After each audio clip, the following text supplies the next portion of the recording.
திறந்தது மணிக்கதவு மரகத பதுமையை இனி தழுவு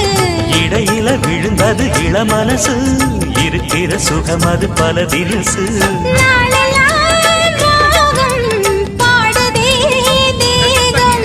வாழ்வெல்லாம் யோகம் வாழ்த்துதே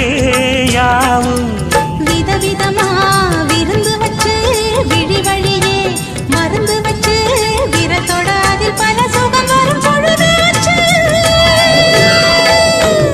காட்டுக்குயில் பாட்டு சொல்ல வீட்டு கிளி கேட்டு கொள்ள ஒட்டி வந்த தாளமே கொட்டும் கெட்டி மேளமே தொட்டணைக்க வேணுமே பட்டு கிளி நாளுமே காட்டுக்கு